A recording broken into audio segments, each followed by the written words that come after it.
ನನ್ನ ಮಗನ ಬಾಕ್ಸಿಗೆ ಇವತ್ತು ಇದನ್ನೇ ಕೊಟ್ಟು ಕಳಿಸ್ತಿದ್ದೀನಿ. ಅವ್ನಿಗೆ ಈ ಥರ ಎಲ್ಲ ಮಾಡಿಕೊಟ್ರೆ ಇಷ್ಟ ಆಗುತ್ತೆ. ಬಟ್ ಅವ್ನಿಗೆ ಕೊಡೋದಂದರೆ ಸ್ವಲ್ಪ ಸ್ವೀಟ್ನ ಕಡಿಮೆ ಹಾಕಿ ಮಾಡಿಕೊಟ್ಟಿರ್ತೀನಿ. ಸ್ವೀಟ್ ಜಾಸ್ತಿ ಹಾಕೊಂಡ್ರೆ ತುಂಬಾ ಚೆನ್ನಾಗಿರುತ್ತೆ, ಒಂಥರ different taste. Look wise kesari bath ಥರನೇ ಇದೆ.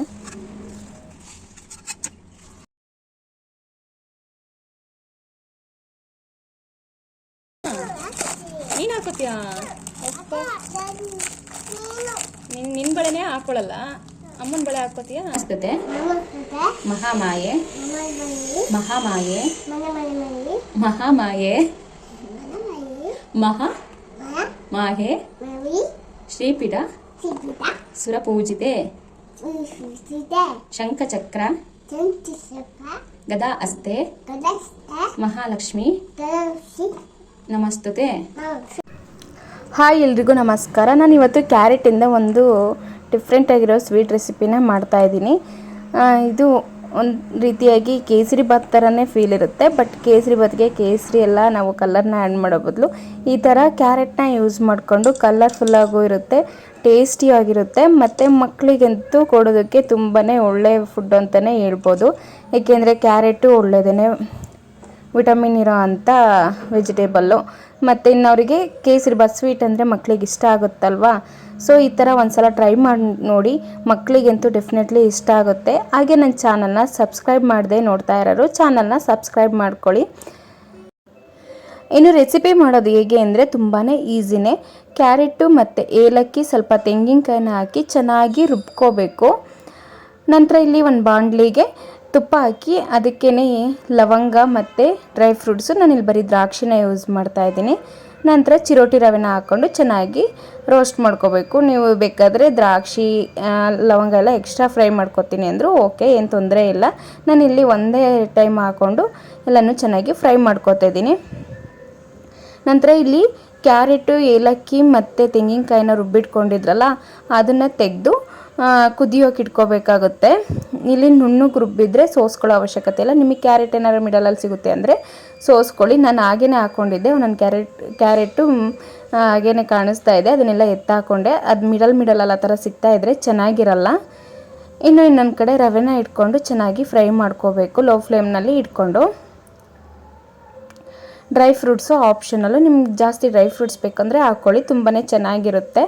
ತೆಂಗಿನಕಾಯಿನ ಹಾಕಿದರೆ ತುಂಬ ಟೇಸ್ಟಾಗಿರುತ್ತೆ. ನೀವು ತೆಂಗಿನಕಾಯಿ ಇಷ್ಟ ಇಲ್ಲ ಅಂದರೆ ಬೇಕಾದ್ರೆ ಸ್ಕಿಪ್ ಮಾಡ್ಬೋದು.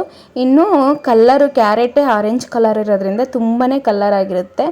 ಇಲ್ಲಿ ಕ್ಯಾರೆಟ್ ರುಬ್ಬಿದ್ದು ನೀರು ಹಾಕಿರ್ತೀವಲ್ಲ ಅದು ಚೆನ್ನಾಗಿ ಕುದಿ ಬಂದಮೇಲೆ ರವೆನ ಹಾಕ್ಕೋಬೇಕು. ಹುರಿದಿಟ್ಟಿರೋಂಥ ರವೆ ಹಾಕ್ಕೊಂಡು ಅದು ಸ್ವಲ್ಪ ಬೆಂದಿದೆ ಅನಿಸಿದ್ಮೇಲೆ ನಾವಿಲ್ಲಿ ಬೆಲ್ಲನ ಎಕ್ಸ್ಟ್ರಾ ಪಾಕ ಮಾಡಿಟ್ಕೊಂಡು, ಪಾಕ ಅಲ್ಲ ಜಸ್ಟ್ ನೀರು ಹಾಕಿ ಅದನ್ನು ಕಾಯಿಸಿಟ್ಕೊಂಡಿರೋದು, ಅದರಲ್ಲಿ ಗಲೀಜೆಲ್ಲ ಇರುತ್ತಲ್ವ ಅದಕ್ಕೆ. ಸೊ ಈ ಬೆಲ್ಲದ ನೀರನ್ನ ಹಾಕಿ ಚೆನ್ನಾಗಿ ಬೇಯಿಸ್ಕೋಬೇಕಾಗುತ್ತೆ. ಇಲ್ಲಿ ಬೆಲ್ಲದ ನೀರನ್ನ ಹಾಕಿದಾಗ ರವೆಯಲ್ಲಿ ಮಿಕ್ಸ್ ಮಾಡೋದಕ್ಕೆ ಸ್ವಲ್ಪ ಗಂಟು ಬೀಳ್ತಿದೆ ಅನ್ನೋ ಥರ ಫೀಲ್ ಕೊಡುತ್ತೆ.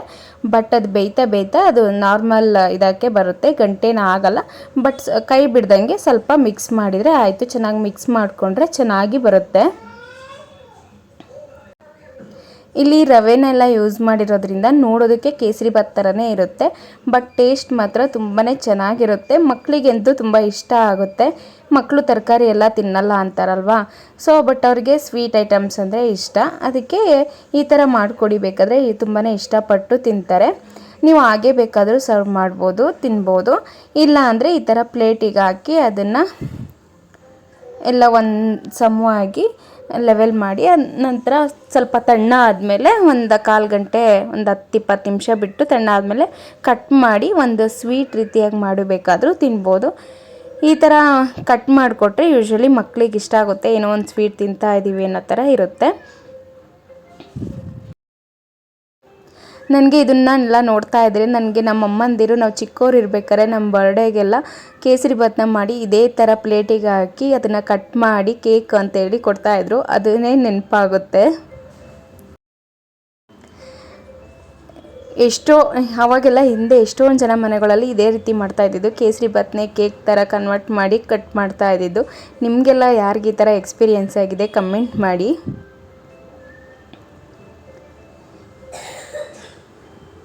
ಕಟ್ ಮಾಡಿದರೆ ಸ್ವೀಟು ರೆಡಿ. ಮಾಡೋದಕ್ಕೆ ತುಂಬಾ ಈಸಿಯಾಗೂ ಇರುತ್ತೆ, ಹಾಗೆ ಟೇಸ್ಟಿಯಾಗೂ ಇರುತ್ತೆ. ಸಿಂಪಲ್ಲಾಗಿ ಒಂದು ಸ್ವೀಟ್ ರೆಸಿಪಿ ರೆಡಿ ಆಗೋಯಿತು. ಆಲ್ಮೋಸ್ಟ್ 10 to 15 ಮಿನಿಟ್ಸಲ್ಲಿ ಈ ಸ್ವೀಟು ರೆಡಿಯಾಗಿ ಹೋಗ್ಬಿಡುತ್ತೆ. ಇನ್ನು ನಾನು ಆನ್ಲೈನಲ್ಲಿ ಒಂದು ಬ್ಯಾಂಗಲ್ಸ್ನ ತರಿಸಿದ್ದೆ. ನಂಗೆ ತುಂಬಾ ಇಷ್ಟ ಆಯಿತು.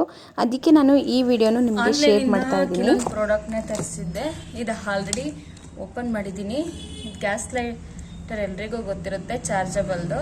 ಇದಂತೂ ತುಂಬಾ ಯೂಸ್ಫುಲ್ ಅಂತ ಹೇಳ್ಬೋದು. ಇದರಲ್ಲಿ ಒಂದು ಚಾರ್ಜರು ಇದೆ, ಚಾರ್ಜ್ ಮಾಡ್ಕೊಳ್ಳೋದಕ್ಕೆ. ಒಂದು ಸಲ ಚಾರ್ಜ್ ಮಾಡಿಕೊಂಡ್ರೆ ಡೈಲಿ ದೀಪ ಹಚ್ಚೋಕ್ಕೆ ಒಂದು 20 days ಯೂಸ್ ಮಾಡ್ಬೋದು. ಅಷ್ಟೊಂದು ಚೆನ್ನಾಗಿರುತ್ತೆ. ದೀಪ ಹಚ್ಚೋಕ್ಕೆ ತುಂಬಾ ಚೆನ್ನಾಗಿರುತ್ತೆ. ಇದೆಲ್ಲ ಮ್ಯಾಚ್ ಪ್ಯಾಕ್ಸ್ ಯೂಸ್ ಮಾಡೋದಕ್ಕಿಂತ ಇದು ಬೆಟರ್. ಅದರಲ್ಲಿ ಈ ಮಕ್ಕಳಿರೋ ಮನೇಲಂತೂ ಏನಿಲ್ಲ ಮಗಳ. ಇನ್ನು ಇದೊಂದು ಆರ್ಡ್ರ್ ಮಾಡಿದ್ದೆ, ಇದು ಬಂದಿದೆ. ಇದು ಲೇಸ್. ಇದು ಆಲ್ಮೋಸ್ಟ್ 110 rupees 120 rupees ಇದೆ. 4.5 meter ಇದೆ. ಚೆನ್ನಾಗಿದೆ. ಇದನ್ನೇನಕ್ಕೆ ತರಿಸಿದ್ದೀನಿ ಅನ್ನೋದು ನಾನು ನೆಕ್ಸ್ಟ್ ವಿಡಿಯೋದಲ್ಲಿ ಅಪ್ಲೋಡ್ ಮಾಡ್ತೀನಿ.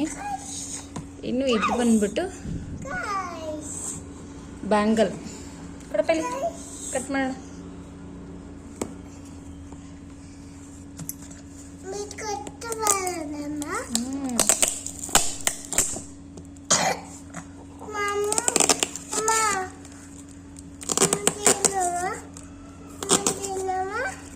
ನೋಡೋಣ. ಇದು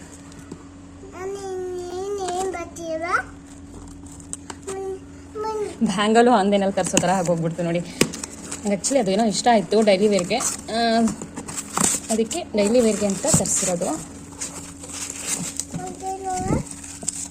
ಎಷ್ಟು ಚೆನ್ನಾಗಿ ಪ್ಯಾಕ್ ಮಾಡಿದ್ದಾರೆ.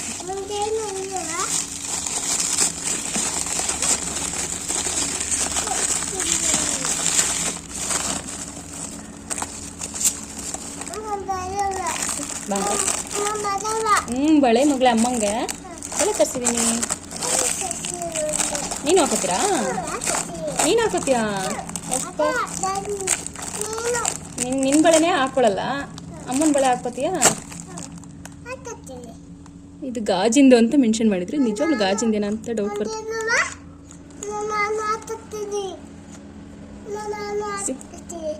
ಚೆನ್ನಾಗಿದೆ ಅಲ್ಲ? ಬಿಚ್ಚಪ್ಪ, ನೀನು ಹಾಕೋತೀಯಾ?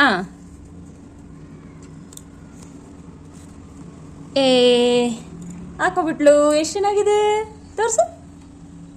ಹಿಂಗೆ ಎಷ್ಟು ಚೆನ್ನಾಗಿದೆ ಬಳೆ. ನನ್ನ ವಂಶಿಗೆ ನಿಂಗೂ ತರ್ಸೋಣ ಆಯ್ತರದು. ಹಾಂ, ನಿಂಗತ್ ಬೇಕಾ?